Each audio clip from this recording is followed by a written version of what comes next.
Hello，大家好。最近张老师一直在跟我念叨哈，就说石油组的速度多么多么的快。这50周的课呢，8周以后设计就开始落地了。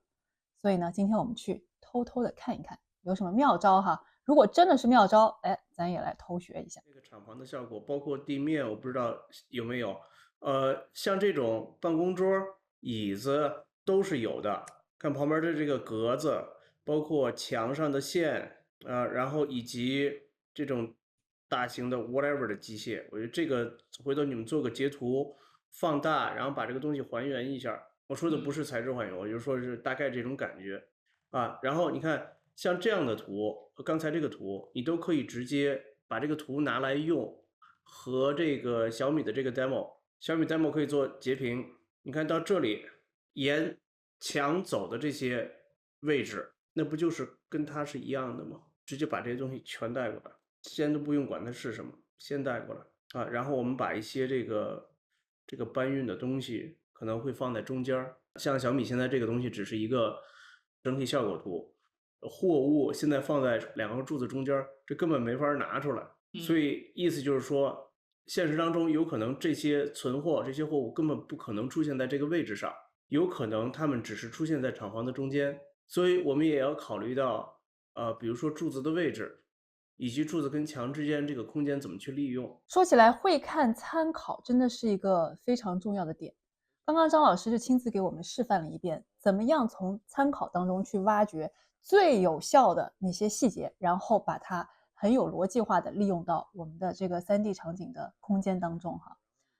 说起来，在上班的时候，实际上同样的一个道理，就讲一个最近工作上发生的事情吧。我们的项目实际上是有一个统一的参考版哈。当他们做完一个任务的时候哈，新手的地边同学跟资深的地边同学来给我做工作汇报的时候，他们的状态是完全不一样的。那新手的地边参考摆在他面前，但是他不知道怎么去利用那些参考里面已有的元素放在他的工作当中。资深的地边呢，就完全的不一样。他会先给我展示他的工作效果，然后紧接着把他的参考拿来给我看，会说东路，你看如果加了这么一层围墙的话，这个空间的感觉就完全不一样了，它有一个非常大的这么一个变化。哎，我们是不是要把这种变化去跟策划同学去聊一聊？也许对他们来说会是一个启发，会有一个灵感。那这样就变成了一个2个部门非常好的这种互补双赢的工作方式哈。回头问一下天竺的那个目前的工作强度和他公司那边的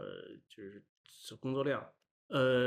天竺上一次植被的小稿是非常好看的我只不过担心他现在工作那边太忙，影响身体，影响精力，所以把见红的这种格式然后以及天竺那种感觉呀，或者见红的这种感觉呀，以及这样的格式你们其他人接手，所以董姐下去接着，天竺你们注意不要让他 burn out。然后这个东西本身建宏自己会做，我就不让他再做了。我想看剩下就没多少人了，田梦、小米和裴鑫。裴鑫到现在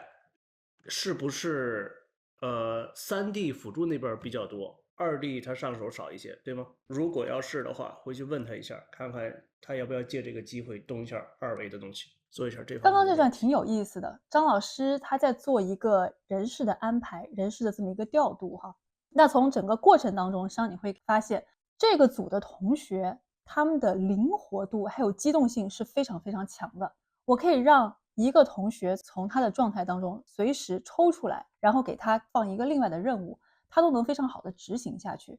这样张老师他作为一个组长哈，他在这里面扮演的角色是一个组长，他在调兵遣将的时候，能非常有效率的去安排部署种种的突发状态。还有像工作上也是，有一些同事你会看到他在做一个地图，他可能做了1个月了，然后他疲乏了，可能是一个审美上的疲劳，可能是一个状态上的疲劳，那你要非常及时的意识到他这个状态下去不行了，你再怎么逼他也逼不出一些什么好的这些输出，那个时候你要及时的去调整他的这个任务当中的内容。还有时候呢，是有一些同事他们会遇到个人生活当中一些不可预知的一些状况吧，对吧？反正整个人的状态都会非常的不好。那这个时候，你可能要想不同的方式，让他整个人放松，让他的整个人能回到一个比较能让他正常发挥的这么一个状态当中哈。那这个时候真的是要考验你在职场当中积累了多少的经验，对手上的任务的认知有多深，然后对每一个你的组上的成员的性格，还有他们的工作方式了解的有多透彻，这样才能让我们去做一个更加好的判断和一个人事的调动哈。哎，天竺来了哦，来了来了。刚说到你最近忙不？店主加班回来了。啊，确实可能这2周都不太有空。我给他这是什么？竟然有个美女的声音，那个董姐生病了，然后另外一个好温柔。你们那个病或者在病的边缘的人，你们先休息一下。除了电梯以外，有什么别的东西吗？比如说，我瞎说哈，我就这么说一下，我说，比如说像那个搬运的那些东西，那个什么叉车的那些东西，它是要跟这个电梯的尺寸有关系的。对，这个其实是你和那个做叉车道具的那些，就是搬运器械那些人的一个穿插，对吗？OK，那这样的话，把那个电梯用一个颜色或者是一种边缘写下来，然后叉车配合用另外一种颜色或者边缘，这样的话，我知道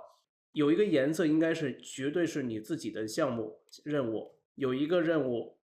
是你和别人要互相搭配的一个东西，很好。但你电梯跟叉车配如何的合理去安排任务，我觉得真的是一个在职场当中一直都要去学习还有深挖的这么一个课题哈。在我的工作情景当中，我可以分2个层跟大家聊一聊这个。第一个层它是更高层，比如说如果我要跟这个团队当中的核心成员去开会的时候，比如说有创意总监、策划总监、叙事总监还有一些动画总监等等之类的这样的核心团队成员的话，我在表述当中可能更加要明白整个游戏它的 setting、它的目的、它的受众群，它想达到的一个效果是什么样子的，然后我怎么样去从美术这方面的输出能更加好的辅助到其他的总监们想要达到的效果，这样才能让我们的游戏的产品更加的稳哈，还有它的调性更加的统一，搭配的会更加的好。那么如果我们下一个层次，就比如说我们把这个整个讨论的语境聚焦到美术团队的任务怎么分配的时候，那我作为美术总监或者是这个美术组的组长那我要去想我手下有几个地编，或者是我手下的同学也许他们都兼任着不同的任务，比如说他是做模型的、做材质的、做灯光的、做特效的等等等等。那所有的这些同学，他们有多少的任务是可以并线进行的，而且互不干扰，这样可以给我们省时间。或者是有哪一些任务，它是在优先级的排列上面是至关重要的。如果我让一个人先去做了一个任务，然后这个顺序是错误的它有可能会导致其他的任务全是白费功夫。好，那哪一些任务是可以并线进行？哪一些任务的优先级是至关重要的？实际上就要看这个美术组的组长对所有手下的这些能力，还有任务的重要性，还有整个流程的这个逻辑性，它的掌握到底准不准确。那么这期的节选内容呢，就说到这儿。我们还是老规矩，如果想听更多这一期石油组的内容的话呢，请在下面的评论区打1。在视频发布的1周之内，如果我们收到了10个或者更多的1的话，我们就会继续公开更多的节选内容。好啦，如果喜欢我们这期的视频，请不要忘了点赞和关注哦。拜拜。